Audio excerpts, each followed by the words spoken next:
Hey Saad, it is Monday the 3rd of June. Um, Not Sunday, it got late and I forgot to make the video last night. But it is here today, so we will continue missing our deadlines, the self-imposed ones. Anyway, um, major updates. I've been sick for the last 4 days. It's kind of annoying because it's really hard to do good work when you are sick. Um, at least that is what I found. I find it really distracting. Um, Other things, I played a computer game that's pretty cute. It's called Lovers in a Dangerous Space-Time, and I'll put a link down below in the show notes for you to check out the trailer, because we should definitely play it. You can have up to 4 people with it, and I have 4 controllers, so we could all play it on my computer when we're back at tech. And it's a very amusing team exercise. You fly a spaceship together in a 2D scroller world. And there's a bunch of weapons pointed off the ship, and you have to like run through the ship with your little avatar and get to a gun in order to shoot it at like the monsters attacking your ship. It's really good art design. So remind me this fall we should play it. And the trailer is really adorable. So that was part of what I just wanted to send you. So other than that, the big I've been reading through a math, trying to finish a math textbook I really like, um, called Nonlinear Dynamics and Chaos. It was written by an MIT professor. His last name is Strogatz. I can put a link below to his MIT course if you want to look into any of it.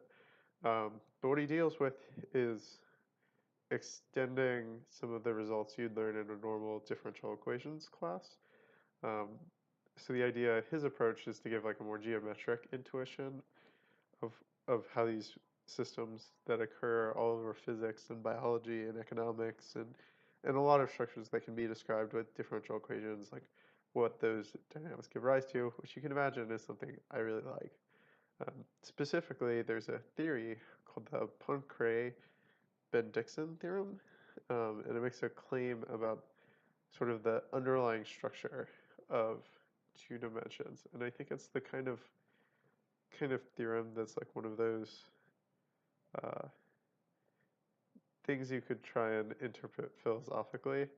And it basically says that if you take a 2 dimensional system, how it can evolve is really limited in that it can't give rise to chaotic behavior.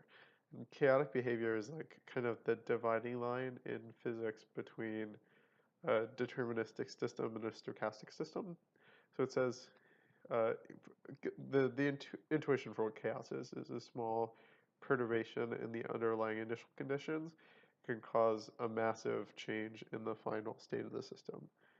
So it was discovered, I think, I don't remember the mathematician at MIT figured it out, I think, because he paused a numerical simulation, kept like one computer running the same simulation, and input those initial conditions from the pause into another computer, and the like round off error and him writing down the numbers produced massive differences in the end system.